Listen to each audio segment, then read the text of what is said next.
Witchers! Welcome back to the Witcher Lorecast. This is your host, Tom, or Robots. Our other host, Toasty, is here with me, and Toasty has recently finished the first 2 episodes of the season 3 of The Witcher on Netflix. I've gotten through all 5 of them, but we're going to just stick to the first 2 episodes on this episode of the show.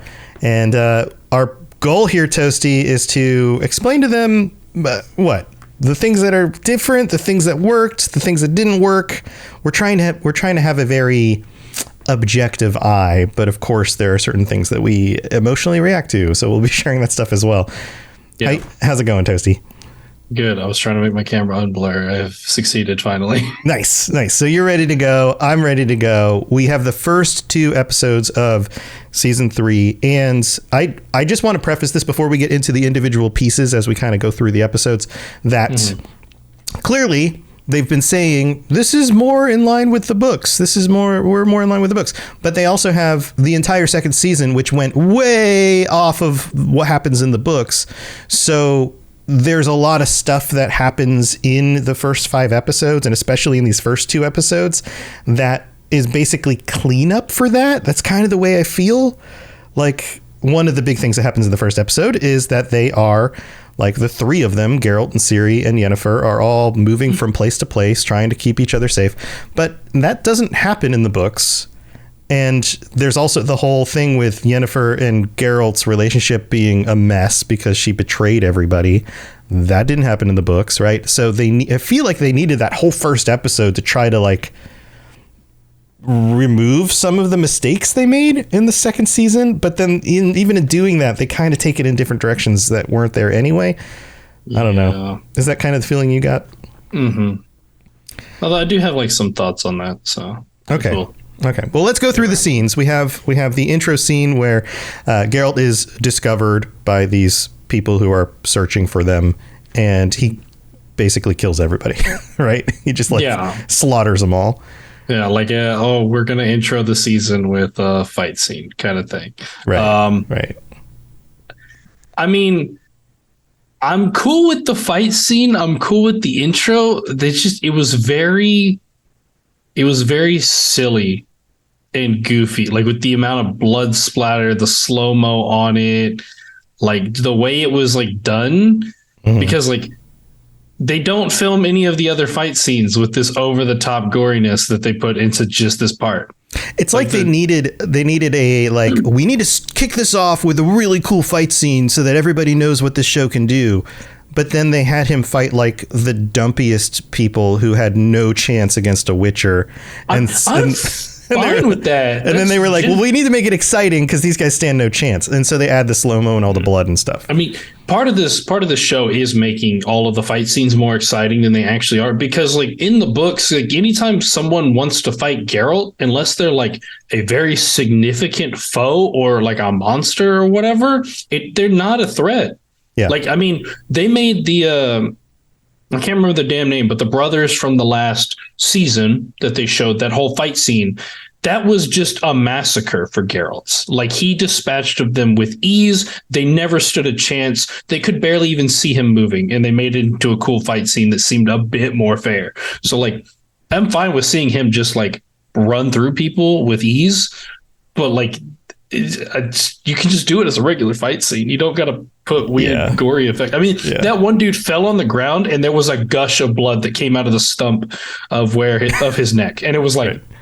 I feel like this has also been kind of the trend lately, is to just keep adding more blood to fight scenes and impacts and things to make them just feel more visceral, even though it's more than what would humanly come out of a person. Right. Like, so there's a little bit of that, but let's move on. We've got, you have here in the notes, your first sigh, dear friend. Yeah, I sighed a lot in this first episode. They played up the dear friend stuff in the notes a lot. Yeah, they brought in the dear friend.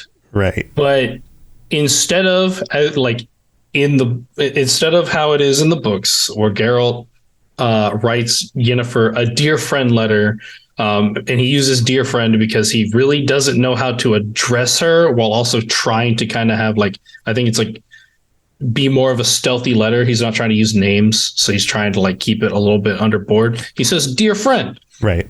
And Yennefer gives him shit for that later. Right. She doesn't want to be called friend. Yes. Because she thinks it's stupid as fuck. And they switch it. And now Yennefer's the one calling Geralt dear friend. But like part of the premise of dear friend is that like he's trying to send a letter across the continent and keep it a secret and not draw attention to it. She's just nailing it to his door. Mm-hmm. You don't actually need to use like a steak knife, fake, stick it in the door. Yeah, and you don't need to use names like this when you're writing a letter to someone who's living next door to you. Like it's not required. Yeah, they're just they're trying to use the thing, but the context is different because everything's different. They're starting at a different place. So then we finally have some training here, right? What do you think about Ciri and training with Yennefer? Yeah. So like also on the point you said before, because this basically we have a giant chunk where they're training, they're doing like little training sessions while they're on the run from just people that Rience is sending after them. Mm-hmm. And they are they're jumping from house to house across different areas of the continent, which by the way, it's like, I will say it's a little strange that there's just these really nice houses just randomly located around the continent in like abandoned locations. Yeah. For rent, maybe. It's like a little strange, like, but you know, whatever. Yeah. But I actually, so you said that they don't do this in the book, and it's like they don't make a point of it in the book, but there is travel that happens. But not you assume long travel times. At this point, the three of them together aren't doing this in the books, right? They do travel for a time together. They're probably not, it's not quite the same. Yeah. They're not like jumping around trying to remain or trying to like run from random mercs, but they are trying to hide. They are traveling to places together, and will eventually like split. But so like I'm not as opposed to it, but this I kind of actually do like this though. This whole like sequence. Well, it gives us living together. Yeah, it gives us this glimpse of them as kind of this family unit, even though Geralt is still not forgiving Yennefer. But sometimes, sometimes people and families get upset at each other and they're a little bit more distant. But that doesn't mean they're not there for each other. They're not going to help each other out, right? And he still is allowing Ciri to be trained by Yennefer, and so there's all of that stuff going on. And so we're able to see the growth that's finally happened now that we've gotten rid of, or now that Yennefer has already betrayed Ciri, and we're done with that bit that everyone hated, and now that they're all working together, and she's getting an opportunity to train with her, we're starting to see the bonding happening between them. Right. And I think that's one of the strong points of the show. Some of the cinematography is really good. The settings, some of that is really good. Some of the, but then the relationships, like the building out of the father-daughter moments, the seeing how much he actually cares for Ciri, or the fact that Yennefer's becoming kind of a mother figure, and that's kind of evolving there. Like the ice skating scene, right? And how they're laughing, like she's training her. It's tough, but they still have these moments of levity, and they're eating meals together and those kinds of things, right? And then we get characters like Yarpen. Yarpen shows up, and he's a son of a bitch, and he's great. He's Yarpen. He's great. We love Yarpen. Yeah. But then you give like fire magic. You have the explanation. There's a lot of these moments in the first episode that kind of reiterate things we've learned so far in the show. Fire magic is bad. Why is it bad? You got the lesson about that. The fire magic, I put a specific note on because that is a lesson that is given to Ciri, and I think the context is different because of the way that they've done the show's like magic system as opposed, but like we do get a lesson where Yennefer is teaching Ciri the consequences of trying to use fire and that you're not supposed to do that. So we get it, and they added it, and it's different, but I'm glad that it was added. I'm glad that they made a point to put this into it. Right. That made me happy. Right. So it's ice skating definitely too, by the way. Love the ice skating scene. Yeah. Because it's just a good nod. Right. And I know a lot of people are up in arms about like, well, a lot of this stuff didn't really happen in the books. And I get it. But they also have to dig themselves out of a hole a little bit, and they create their own other holes. We'll get into, especially, dude, you're going to have some opinions by the time we get to the 5th episode for sure. Oh no. But some of it is really good. But then just one of the things we can talk about is certain mages and their roles in the Brotherhood. Like that stuff's a little bit kind of shuffled around, like it's not the way it works in the books. The big event that everybody goes to, it just works different. We'll get there. We'll get there in some future episodes. I don't want to spoil too much. But what did you think about some of these other characters, or like some of the stuff going on with Riance? Yeah, so we moved past this big chunk of first chunk of the show or the episode.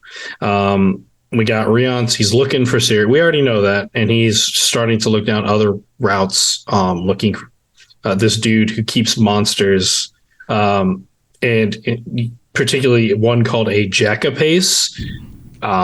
It's a witch. It's a Netflix monster. But apparently you can use it to track Ciri. And there's a couple of dudes who take care of them. One human, one elf. And I don't think they're not important. But it's cool to have them in there as what I particularly saw as an introduction of fish tech into it. They haven't said the word yet in the first 2 episodes. I don't even know if they will, but we start to notice a very specific use of drugs. Like these people are over here. Like this dude does drugs twice in this episode. Yeah. That does kind of start to permeate what we're witnessing about the world in a way that we haven't seen it yet in the show. And it's just a small little thing of this is a thing that's in Witcher lore, and I'm okay with how they're showing that people seem to be using it, but they're not explaining it. They're not telling us what it is yet. And that's fine. But it's fine to just have a thing in the background for those people that are going to notice it. Yeah. I appreciate that I was able to be hey, that's that thing. Right. So and we've got a lot to get through because we want to try and get through the 2 episodes in this one episode. So we've got the reintroduction of the elves, what's going on with the elves trying to survive, the whole power struggle kind of coming out of that. It's elven power struggle. They're just trying to survive. It's not a whole lot going on, especially in this first episode of them. They're just kind of going back and forth between Francesca and then Galatan, I think is his name. I'm just excited because I love both of the Amell brothers as actors. So Stephen Amell and Robbie Amell. And I noticed him right away. The Galatan's played by Robbie Amell, so I'm excited to have him in it. And he's in it a lot for the first episode. As a new character, he's already done. He's been in it a lot in the first episode. Yeah. I won't say anything more about him because I don't want to spoil anything. So we'll move on from there. So now we've got the Redanians. Let's call them the Redanians. We've got Dijkstra, Philippa. We've got Vizimir. We've got the big change that Vizimir is the brother of Radovid. Not the father. Is his little brother, and he's a big part of this season. He's apparently. So he comes across and this is another one that I'm just going to have to hold my tongue on a little bit. But even in the first and second episode, he's a little bit weird. But is he weird in a he's more clever than he shows kind of way, or is he weird in a he's still just kind of an idiot kind of way? I don't know. Mean, honestly, I don't know what they're going to do with him. If they're going to make him a genius or whatever, which would be fine because honestly, I can't tell. with how they're doing it. He's fooling me. Yeah, and honestly, if you could fool me, I'll take it. Yeah, and like that's good. Yeah, Vizimir is a little different in the show. He's kind of a tactical Vizimir's genius. a dumbass, and you won't give me back. Like he's just stupid. he's but like he does some smart things, but then he's also kind of a dumbass. And this he's mostly just a dumbass. But like Radovid, yeah, kind of question mark. What's going on with him? Yeah. And he has weird like mannerisms too. Like I've noticed like the way that the actor's doing it is making him come off very weird. Like he stares at people so oddly. Like every time he's looking at someone, it makes you, and they focus up on him, it makes you feel uncomfortable. He does this thing where he like tucks his neck and looks a little bit to the side like this. A lot. And it's a lot. Yeah, and then like he also there's a part later on where he's like talking to Philippa after like talking to Jaskier, and he like yawns, but it like definitely wasn't a real yawn. Like he's like, whatever you say, Pip, and it's like, what was that? Yeah, like, it feels like he's pretending. Is really what that feels like. Yeah. So I'm curious to see, but also, there's the obvious like things of like why the hell is this dude the little brother of Vizimir, and what are they doing with that? Yeah, I'm sure it plays into Vizimir dying and making it more clear that he's just the one who takes the crown or has some role in it or something. But that's we're not there yet. All right. So what about, we've got a reintroduction to Jaskier. We have him getting kicked out of a woman's place and all of his things being thrown at him, which feels appropriate. And clearly they're setting up the whole, like, he will screw anything and anybody thing in order to get to the whole, well, okay, maybe he's into guys too. What about Radovid thing? Because that was rumored, and of course that's part of the season. It wasn't a false rumor. Talking about it, right? So, and so that, we're not rolling our eyes to this because it's not like, oh, they have a gay character. It's more of, well, that just doesn't happen in the books. So yeah, I'm not gonna roll my eyes at them making, like, that's fine. Dandelion, if anybody seems like they could potentially just want to screw anybody, Dandelion feels like he's the right kind of person for that, right? It's just the person in particular that he might be is kind of like. Yeah, right. But anyways, we get the introduction of Dandelion after like the maze scene, cool fight scene. I was so happy and then so disappointed, though, I will say, from the maze scene, because I was happy to see that they weren't actually using Ciri's bait. Like we thought, we talked about it in the trailer, it looked like it. Right. She just happened to wander off and they were following and going different places. Yeah. Yeah. Just for them to immediately pitch the idea of using Ciri as bait. And I was like, son of a bitch. Right. Because that's the immediate thing. But the Jaskier scene was really cool because this is pretty much a direct pull. Even some of, like, from what I remember, some of the words that are used, like you something, son of the devil. I believe that's a direct pull from the Eternal Flame short story from the Sword of Destiny. But they have this scene in there. This is the timeline obviously isn't in the same place, but it doesn't really matter in my opinion where you put it because we didn't see the story of Dudu anyways. Yeah. So like I'm cool with it, with them having it, and it was a cool like little reference there for people that are familiar enough to remember that, because they started saying the words and she said son of the devil and I was like, wait a minute. I recognize this. Yeah. So we have everything kind of plays out, and then we get to the end with the Elven ruins and the idea that they are going to use her as bait, sort of, but they're all still there, and they knew they were coming for her anyway. So it's almost like, well, this is just going to they're going to keep coming for us. So maybe we just turn the tables and we set a trap.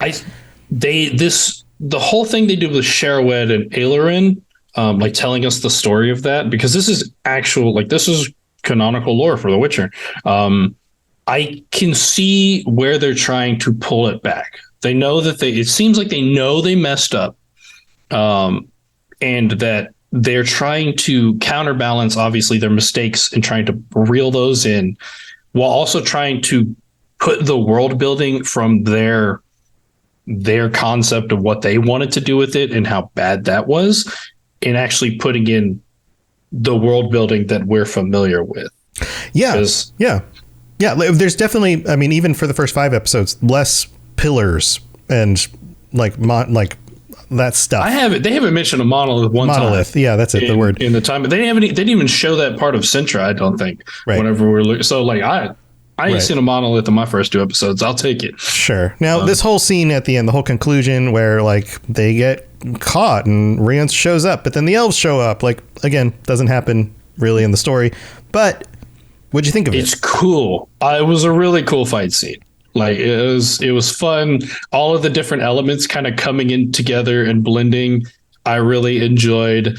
I like what they did with that like small little moment where like Ciri and Dara see each other again for the first time, and like they did like the slow-mo, like the world like slowed down behind them. Yeah, that moment of realization of like, wait a minute, I know you. That was cool. I really did like that. Right. I mean, we know that they do combat good. Like I can't argue against that. All of this was really cool. The sword play was really cool. We saw some really cool moves from both Ciri and Geralt, of course. Mm-hmm. Some cool like quick sign play in the middle of it. Like they really fast paced too. Yes. Like none of this felt slow. Yeah, the uses of signs in the season, very, very nice. Quick. Yeah. They're quick. They're impactful, but they're not overpowered. Yeah, they're just useful in very specific situations.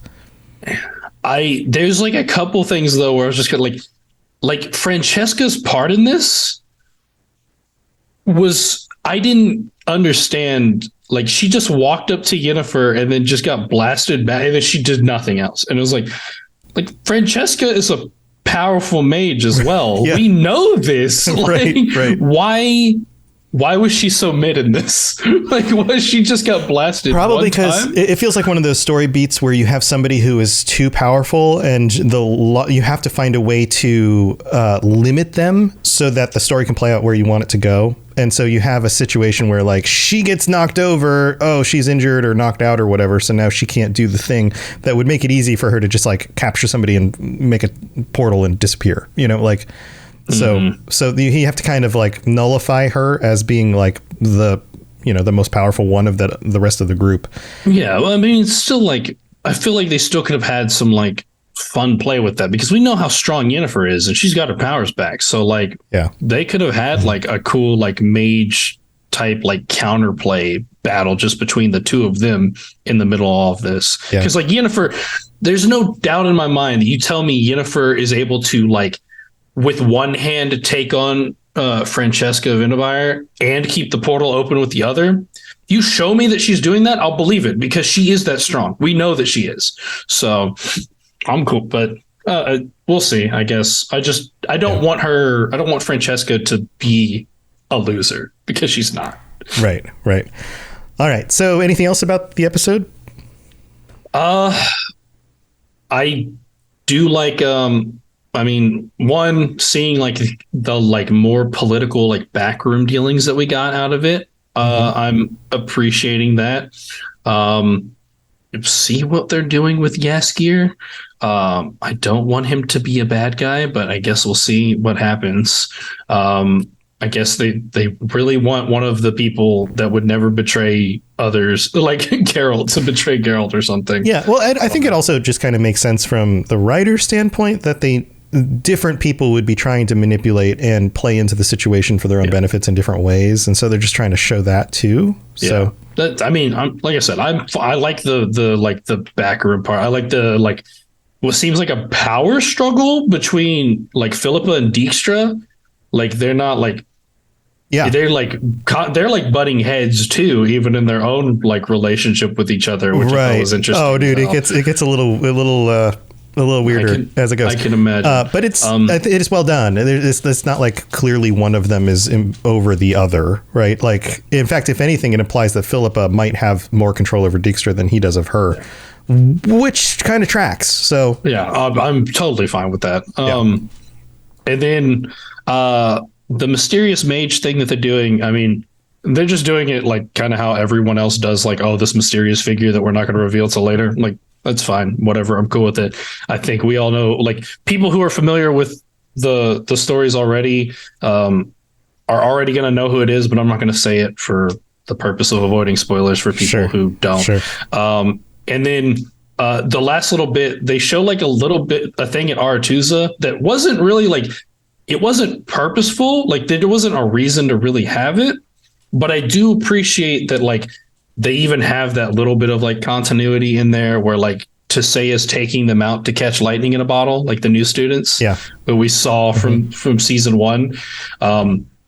This seemed like a whole scene just to have like, I think as to like have a bit of a maybe Stregobor is the mysterious mage that they're talking about here. Yeah. So there's a little bit of that. Stregobor, then they show mysterious mage stuff healing Ryans. Right. So there's a little bit of that. There's also, they're reminding us of Yennefer's origins. They're reminding us that Aretuza is not necessarily a safe place for everybody. And so it's a little sketchy that they might want to bring Ciri there. Right. So you get a little bit of all of that. But it also reminds us that although Yennefer is a very powerful, capable individual at this point, she wasn't always. She kind of, came out of the dirt and was a nobody for a long time and barely survived her time at Aretuza. So they're playing a lot of that stuff together. All right. Well, tell you what, that was episode 1. We're going to go thank our patrons and we'll be back to talk about episode 2. Words are hard in just a minute. Here we go. Very well. Let us get this over with. Something has infested my vineyard. Great. Let me go prepare my something oil then. All right, here we are. And we have a new patron this week. Draco, welcome to the Patreon. So glad that you decided to join us. Hope you're enjoying your ad-free episodes. And we have to shout out our Higher Vampire, plural, Ben of Temeria and Jared M. Thank you so much for your support as well, and everybody who supports us on the Patreon. If you're interested in getting ad-free episodes or a bunch of other stuff, there's t-shirts that are going out again very soon. Lots of cool stuff for all the different tiers. Then head over to patreon.com/WitcherLorecast and check out all the different stuff you can get. Also, Toasty, we got a new review. This one's pretty short and sweet. It's from G-MoneySignAV. I don't know how to pronounce that. G Moneyav? I don't know. In the United States, who writes, love the show, 5 stars. I've been watching this show since the very beginning.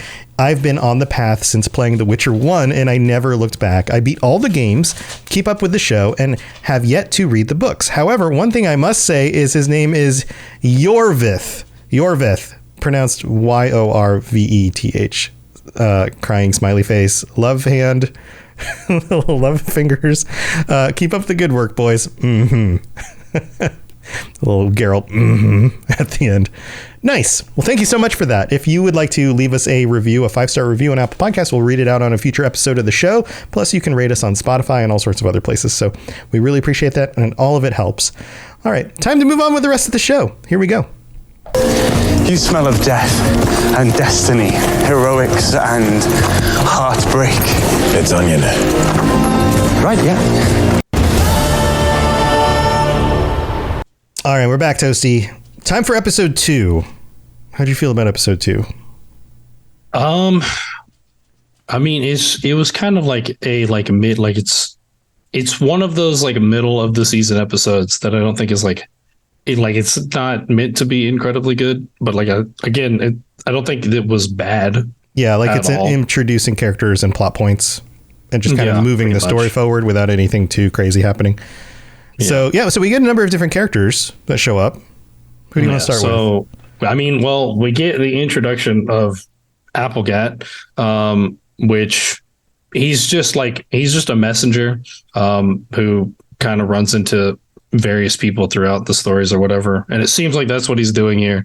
But it's also a means of introducing Ciri's visions that she has. She sees his death or whatever. Right. She runs into him. She and Yennefer are at the place together and she bumps into this guy and we're like, oh, but he better not recognize her, but she recognizes him from a vision. Yeah. So, I mean, it's just it's a cool little hey, there's this person. People are going to recognize the name. We don't have to tell you anything else about him yet, and that's fine. Cool with it. Yeah. Yeah. Okay. They don't need to try to explain, introduce new characters that explain all their stuff. They learned that lesson from Blood Origin. Thank you. Right. Yes. And so we move on, and Geralt goes and visits these shady couple. Is Codringer and Finn. We saw them in season 2. We've seen them. We've seen them in season 2. They're detective researcher type peoples or whatever. Geralt visits them a few times in the books to like get information from them. And specifically this one is a very important, this one aligns with it because he does go and visit them during kind of this point in the story. And they do introduce to him the concept of the false Ciri, which is what I'm seeing is going to be another plot point in this season. Right. And they do a little bit different in the show. It's kind of inverse from the way it actually happened. But so the false Ciri is they actually have information. So Codringer and Finn in the books have actual information on her. Like they know who she is and like where to find her. And they basically tell them like, hey, you should like take advantage of this person and use her as like a decoy. And Geralt says no. And he leaves, and that's that. Here, they're just kind of like, hey, you need to find a decoy. We don't know who, but you need to find someone who looks like her because it's drawing too much attention. So that plays into other stuff about like who these other girls that show up and all of that stuff. But we'll get there. But then we have a reminder about those two characters, and then we have the reminder of like Amir. Here's Amir. Yeah. So I think it was like an interesting scene to like of it because I mean, as far as I know, we don't get anything about Amir until like the games really, except for like the small teeny little bits from the books. But so it was interesting, I guess, just to see, maybe just to give us a bit of perspective on how they're going to portray his personality or like just to give intro on the personality to people who aren't familiar with him. Right. I feel like he's played really well, and he shows up in more than just this episode. So the actor they chose, the like, is it the same actor? I think it is. I think so, but it was like he looks different enough that I wasn't sure. Yeah, I don't know. He's got more facial hair and stuff, so I'd have to go back and look. It's the same actor from the end of season 2. There's a season 2 at the end, like the last episode reveal. That's the same actor for sure. I think he's the same one from like even before, because like his voice sounds like familiar. Right. I don't think I've seen this dude in anything else. Right, so. But he comes across extremely capable, very, very smart, very cautious. He looks like the kind of person who could be the emperor of this gigantic force that's swallowed more accepting of the elder races than those of the continent. Yeah, so there's that too. At least maybe in the sense of like he recognizes their strengths and that like what they could offer him, and that he's willing to use those whenever they're superior. Because he makes a very fine point of like he prefers dwarven forged swords, Mahakam steel. Right. Right. Now, maybe that's a temporary thing until, they take over and then they get rid of everyone else too. You know, that might be just part of the steps in his plan. But then we get a reminder about both Fringilla and Cahir, who have been important characters over the last 2 seasons. Yeah. So Fringilla has been demoted down very far to a poison tester. Yeah, and this is, again, another thing that just like Fringilla's story and Cahir's story are not the same in the show than they are in the books. We don't really know. Fringilla doesn't have much of a story in the book. Right. This is all just made up stuff. But she's alive, and she's a poison tester, and she's with a bunch of other people who have been thrown in for this. This is their punishment. She's in a state of perpetual drunkenness because she's all wine, right? Right. But she finds a way to escape. Then let's jump over to Cahir. Right, Cahir also is being punished. He has to go on these raids and things, and is being treated like a very low-level soldier as opposed to somebody of his station. Pretty much. But apparently, him and Gallatin are friends and have been like conniving together. Because Cahir wants Gallatin to take over the elves. Right. Right. So, and that's, we get that, and we get the explanation as to like why he's in his position now. But that's all we're going to get from them from this episode. Right. And even though this is non-book canon stuff, like I'm glad they're continuing these stories with these characters, because I feel like Cahir's been an interesting character. Like they've done some good work with him. Fringilla's been an interesting character. assuming that they try to follow the route in the show that Kahir, he's going to become even more significant later on. He is a very prominent character in, like, I would say, the latter like part of the book series. Right. So they kind of have to keep him around unless they just want to scrap that entire story. And right. Or they could just like, not talk about him for a while and then bring him back again in a few seasons and be like, while you weren't paying attention to Kahir, this is what's going on and this is why he's back. Yeah. But they're kind of, but they showed us Fringilla. They kind of have to be like, oh, well, because the moment we see Fringilla, they're like, everyone's going to be like, well, what about the other guy? Right. They both were in trouble. Right. So. And speaking of other people, we finally have the introduction of Kira Metz. It's her. It's Kira Metz for sure. That gets like she mentioned it's Kahira, or I'm sorry, Kahira. Kira. Similar sounding words. Kira is mentioned because Yennefer and Ciri show up at her shop. She happens to be running some sort of potion shop, which I feel like is more of a callback to The Witcher 3 than it is the books. Yeah, because I think she's supposed to be around this time at like a Redanian court mage, if I remember. So why is she running like a potion shop in some little village or something? Yeah, I don't know, but that's her. We get her, and it's a brief introduction, and then we get a reminder that Stregobor is still total ass. Yeah, Stregobor's still total ass. They're like, it's the mages are having, like, all the prominent mages, the important ones are kind of having a bit of an argument. I do like that now that there's kickback towards Stregobor. It's getting a little bit of pushback. Everyone was willing to go along with whatever dumbass idea he had in like the first two seasons. But like, I mean, he's saying what he like his normal stuff, and Vilgefortz even says, "Well, I'd expect nothing less from you because you're the you're the racist asshole. Like, we know to expect that you want to kill all elves. Like." It's nothing new. Like, it's nice to see pushback on it, on that. So, but then we get to play the whole like, well, there's girls missing from Aretuza thing, which feels like, okay, it's obviously it's Aretuza. Who's going to be involved? Well, who don't we like? Right? Like, there's a lot of that. Like, well, maybe this guy's involved, kind of thing going on. Yeah, a lot of hinting happening in these first two episodes for these greater plot hooks. And then we get like quite possibly one of the most surprising scenes I would have expected out of this show. Kink therapy. Yeah, that's the best explanation I have for what that scene was. Yeah, I mean, you're talking Philippa and Dijkstra. Philippa is like, I think it shows like their relationship, though, like this idea that like they're both in it for these like kind of sketchy reasons, and this is one of those things that makes people feel uncomfortable, right? Like, and she's clearly lashing his back open.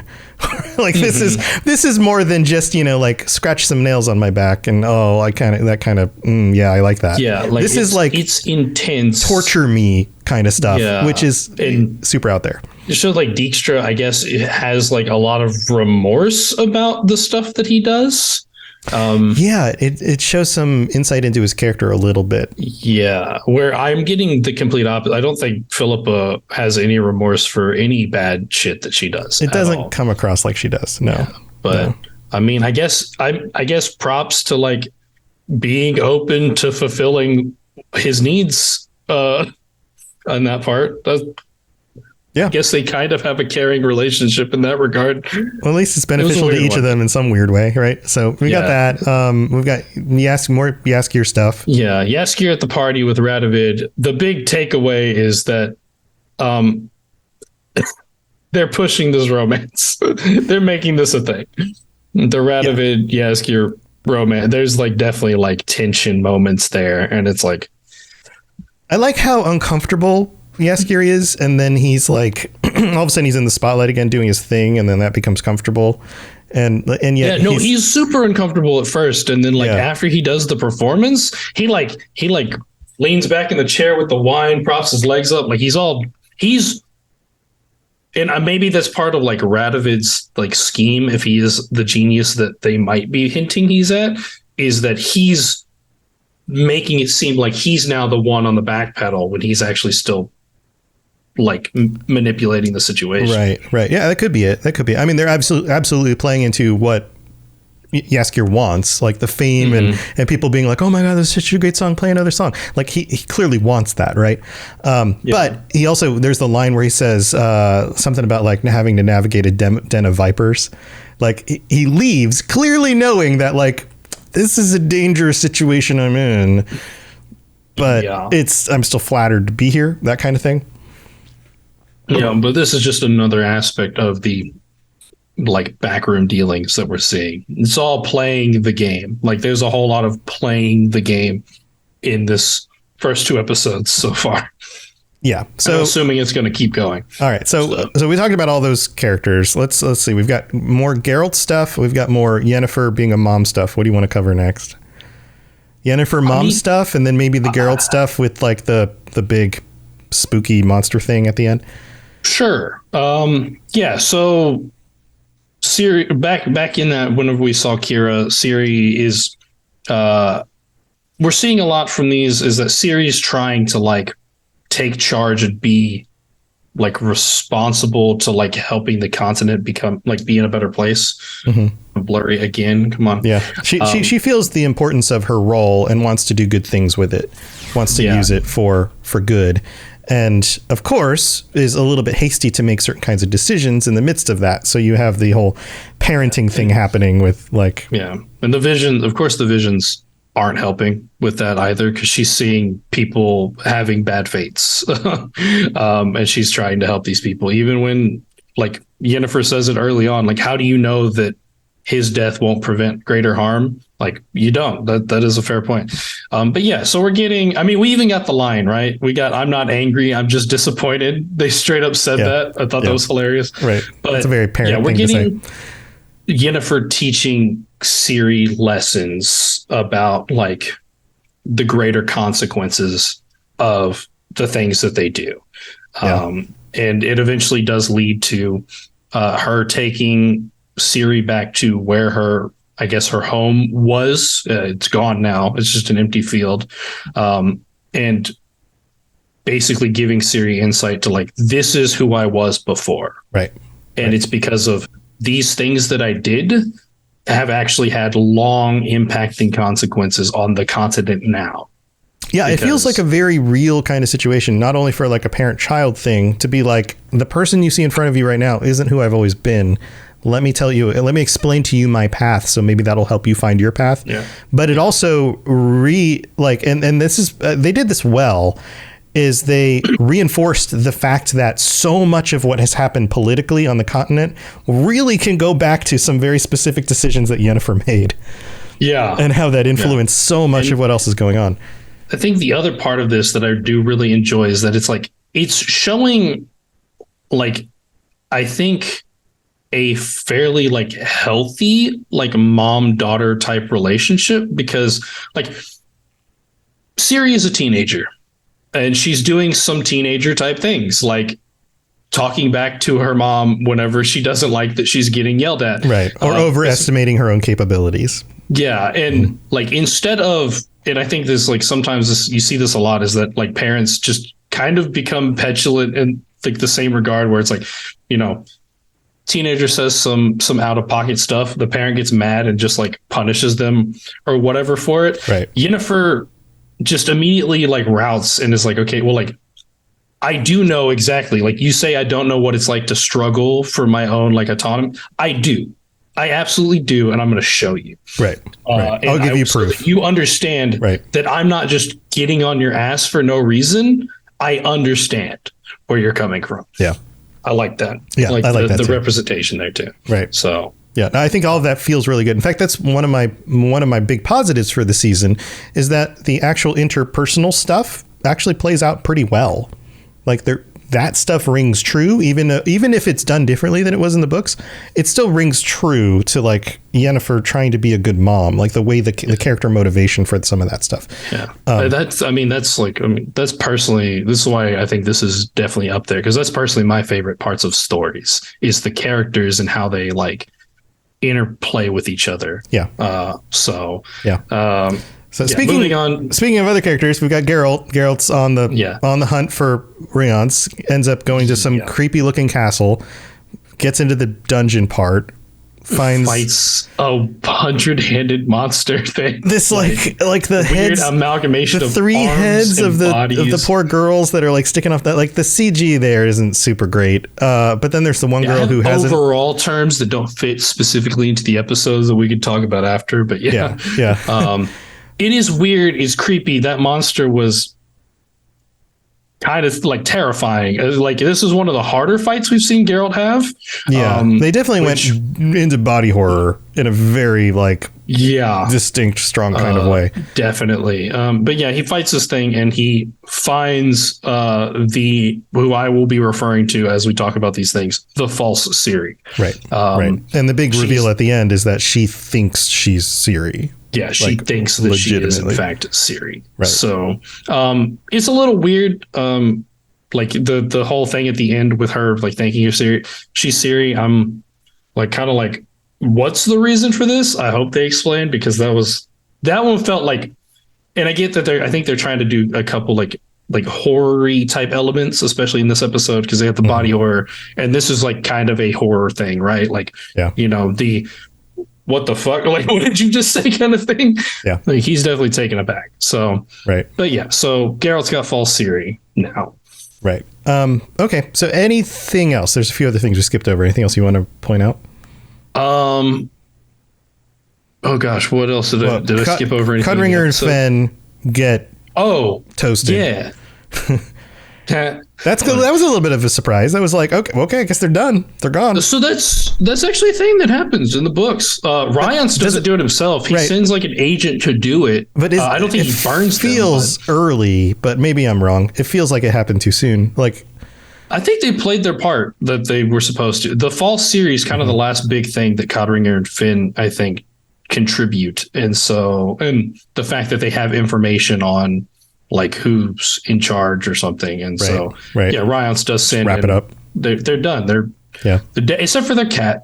And Philippa is on the trail of Riance now. Right. And then I think maybe also they meant to do another kind of like possible, like maybe it's Philippa that's manipulating things, because like she's like, maybe I should check in with these two. And then they immediately get killed by Riance. It does lead to maybe like, they're definitely trying to like be like, well, who is it? Who's the person they're trying who's to imply manipulating the strings here? Who is the evil mage here? That kind of thing. Yeah. So is it Philippa? Is it Stregobor? And then we've got a few other mages that show up. We've got a reminder about Tissaia and Vilgefortz and their relationship. Yeah. And how close they've become. I thought the scene was cute. Yeah. Again, another thing that doesn't really happen the same way in the books, but they've already established it. It would be silly to just be like, well, they're not together right now. They're together. It's been established in the show, but he gives her a little trinket. Of course, every time that happens at a show, that becomes important for something, right? Yeah. Like my initial thought was they did the close up on the bracelet too, so that's going to be something important. Yeah, my initial thought was, is that magical?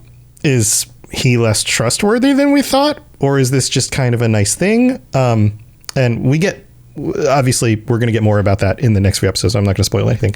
But that's pretty cool too. Any other thoughts? I did have some like overall thoughts.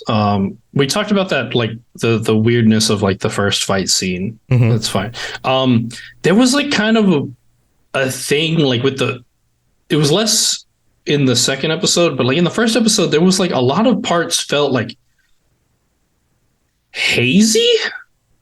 Like it had like it had like a weird like film to like the most of the scenes, like a fuzzy gloss over the scene, like a one of those like Lifetime specials where everything looks a little bit fuzzy and soft. Yeah, kind of like was. That. I don't know. I didn't notice that, but I'll have to go back and look. It just felt, especially like in that first scene, it felt like there was like a haze and like a slight fisheye, like in that first, like whatever he's like talking in the bar with the dude looking for, Geralt. Mm-hmm. Like it felt so weird. And then maybe it's just like the darkness of like the maze scene that made it seem like that, but it felt like there was kind of a weird haze whenever they were in the maze. I don't know. Maybe. I didn't notice it in the second episode. Yeah, I have to wonder. Sometimes the dark scenes they do in film, they'll do what's called day for night. They'll film it in the day, but then they'll do a CG pass, which reduces the color, and then they'll like redo the background or whatever in order to make it look like it's nighttime, but you can still see everything very clearly, which is nice for storytelling because it allows you to see everything, but it doesn't look like the way either the human eye or a camera actually will film a dark scene. So maybe you're picking up on some of that. Maybe that might be it. It felt like there was just something about it that felt like weird to me, and I just picked up on it. And so that was the thing I hung on to. They're also, I can definitely feel like the filming style of this is very different from the last season. Mm-hmm. Like the way that I think during especially like some of those action scenes or whatever, like the like full like circle camera. I don't remember that, but it like we got that a couple of times in the first episode. Like whenever Geralt comes back out of the portal, they do a full circle shot. Sorry, I dropped something. A full circle shot around him and then focus in on like his sword. Yeah. Like it's, I don't know. It feels like they're doing different things, which is if they're just doing new stuff, right? You know, it almost feels to me like different effects and direction happen in different scenes. Like sometimes movies or TV shows will say like directed by so-and-so, but really it was directed by that person for like the main story beats, but the individual scenes themselves were actually directed by other people, or there was a different effects team, like a, you know, post team doing the special effects of certain scenes than other scenes. So a scene where you have like a 360 camera spin around a character and then a zoom in on a sword probably actually has a lot more CG in it than it seems like, because in order to do that smoothly, you have to have elements in there that would be very hard to film actually in the scene. But then like those scenes looked good, but then you have the scene with the monster, like some of the monster fight scenes feel very disconnected. They feel very like the quality is a little bit less. Like maybe that was a different team of effects artists, or maybe those scenes didn't get as much of the budget. Like that could be part of it too.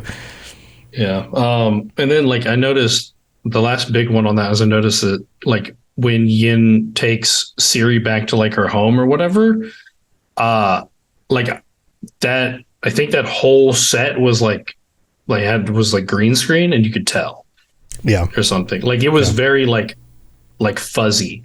Like the background was fuzzy, and just like they looked like you can see that kind of like element around them, where like they were cut out. They look realistic, and they're cut out and placed into like something else. Yeah, like that's called rotoscoping. Yeah, like rotoscoping them into a different scene. Usually you can tell the most modern stuff because the light sources don't actually match the way the background light source is. So it like there's something that triggers in your mind. You're like, wait a minute, they're front lit, but there's clearly a sun on the horizon in the background. You know, like that's not how that works. Yeah, that was so. That one made that scene feel a little weird. I've talked plenty about like the like outfits and stuff in like our trailers. Yeah. Other than Yennefer's outfit, how'd you feel about the rest of the costuming? I was fine with the rest of it. It's just that one blouse she wears that looks like it's from like TJ Maxx or something. Yeah. Yeah. Which I guess is her supposed to be more in like traveling clothes, but like that was kind of the whole point, is that Yennefer, even when traveling, still is Yennefer fashion. She doesn't care about doing and whatever. To the most part, that was actually just kind of the shirt she wore underneath the other part of her outfit, which she wore most of the time. That was another thing I noticed, is that was like, it's like she probably just covered up unless she was warm or hot, and then took everything else off. I liked her purple cloak. I thought that was neat. I thought that was kind of cool. And I also, something else, maybe like different like contacts or something, or like maybe the way they're like doing the makeup or something. Like I felt like the eyes looked far less like weird out. Yeah. Because like I feel like in the past when Ciri looked like she kind of had like her eyes like bugging out with the contacts or whatever. Right. They just looked like normal eyes. Like both her and Yennefer just looked kind of normal. Yep. Geralt, the same thing. In the first two seasons, like if they close up on their face, there were times where it's almost like the context looked like they were a little slightly off center, the part of the eye they were supposed to be on. So it made their eyes look like they were looking in different directions slightly. But yeah, so maybe they like new contact brand or something or designer or they fixed it in post. I mean, you could go back and re-edit the frames to just kind of slightly adjust them in order to make them look a little bit. Yeah, so they looked more like clean, I think, like that and actual eyes and stuff. So yeah, I noticed that especially with Yennefer's eyes, and maybe it also had to do with the color. Maybe the color was toned down a little bit because I think so too. If the purple is too bright, it almost looks like it's actually shining light out of her eyes. But that's not how eyes work. The eyes reflect light, but the actual, even somebody with blue eyes, unless there's a lot of light shining in their face, the blue doesn't really come out very strongly. It looks very dull, even if it's a bright blue, especially on camera. So if you make that too bright in an unnatural way, it really stands out. Whereas like if somebody actually had purple eyes or yellow eyes, they'd actually be kind of a dullish purple or a dull yellow. Yeah, there was like definitely like at the Beltane scene, like her eyes were definitely like glowing, even though it was dark. Like they were like, Geralt looked just like he had just like regular eyes, but hers were like the purple was kind of like emitting light just a little bit from the looks of it. Yeah. But like other than that, like everything looked, it looked good. Looked pretty good. Yeah. So I think that's going to do it for our episode. Obviously, there are things that are different. There are things they could have done better, but there's some stuff that actually works, whether it was in the original stories or not. So it's kind of where we are with it so far. Toasty, I look forward to hearing your take on episodes 3 and 4 next week. So that'll be fun. Should I be worried? No, I'm just interested to hear. Like I like that. I kind of like that you haven't seen the next two. So you're like, well, it seems like they're setting this up, but they might be setting this up, and then this is the way the book goes. So I don't know which thing they're going to do. So it's kind of fun to see, like, once it happens for you to be like, oh, they actually did that, or no, they totally ruined this. So yeah, I guess we'll see. I mean, I'm still going to give them, because like it seems like they're giving it an effort in the first two. So it leads me to believe that they are going to try to keep the plot hooks like actually like the way they're supposed to be, rather than mixing them up all crazy. Yeah. There's a few little things, but one of my big things from the previous seasons was the whole like teleporting horses across the continent. They were traveling. They're traveling. They're cutting from one scene to the next. There's a but they do mention like time. So like they said that this is like one of the letters Yennefer says that this is our fourth home in as many months. Right. So like there's a point where they get to the fourth house and it's been 4 months. Right. And that makes sense that they're progressing, traveling. One of the things, I just pay attention to this because I might be wrong, but there are some situations where you're like, okay, these people are over here. Okay, now they're over here, but you don't know how much time has passed. So they're being very careful with making it seem like they just teleported from one place to another, like in the next day, because we don't know if they actually traveled from one place to another. We don't know how much time actually went by. Yeah, so there's like a thing that I'm curious about for the show that like might like obviously it's not going to explain away it was like some of the egregious shit from last season, but like, so from what I gathered, Yarpen lives in Kaidwen. Okay. That's like they went up north. I think they mentioned something about Kaidweni something whenever they went up there. So I assume he lives in Kaidwen. Kaer Morhen in the canon is like northeast Kaidwen. Right. So I feel like that leads me to believe, until they tell us, because they never tell us specifically where it is, I don't think, in the show. Mm-hmm. I think Kaer Morhen is located somewhere else on the continent in the show. Okay. But you don't think they're traveling in and around Kaidwen and then Redania and then eventually south to Eretuja? I feel like, well, they can't be on the coast if they're in Kaidwen. That's true. That's true. There's a couple places that are coastal, and that is impossible in Kaidwen. It's landlocked. Almost like they're zigzagging back and forth across the continent. Unless they went like a full circuit around and went back up, which is possible. That's fine. Like if that's the case, but it would be weird that for them. I feel like that'd be weird for them to go that full thing unless they've been running for like, I don't know, like a year or something. Like that's a long way to travel. Yeah. Yeah, it is a little weird, but it's less egregious. We'll call it that. All right. Well, you got anything else you want to share so we can wrap this up? Still doing the Cyberpunk Lorecast. Lots of stuff to talk about with Phantom Liberty coming up, and new Cyberpunk Red drops as well, as far as like new books and stuff that they're doing there. So check that out, and also check out the place where we're going to use these new Cyberpunk Red resources, Cyberpunk_D, the Cyberpunk Red live play podcast that I do with the Fumbling 4 and Almighty Crit Gang. Nice. Yeah, go check that stuff out, robotsradio.net, if you're just looking for links to everything. If you don't remember the actual names, it's easy to find them on there. You can find my other shows as well. I do a bunch of these Lorecast shows about the Lord of the Rings and Elder Scrolls and Fallout and Mass Effect and a bunch of other stuff. So come hang out with us in the future, too. We do these on Mondays at 5 p.m. Eastern, usually. So we'd love to have you jump into the chat. So thanks for being here, chat. Toasty, this has been fun. I look forward to hearing your thoughts on the next 2 episodes. And we'll see you again next week. Until then, stay safe on the path. Bye, everybody. Thanks for tuning into the Witcher Lorecast. We'd love to hear about your experiences with the games and the books and the TV series and all your thoughts on everything.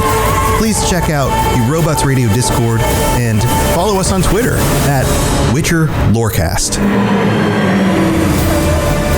You've been listening to a Robots Radio podcast. Smart shows for interesting people. Check out all the shows at robotsradio.net.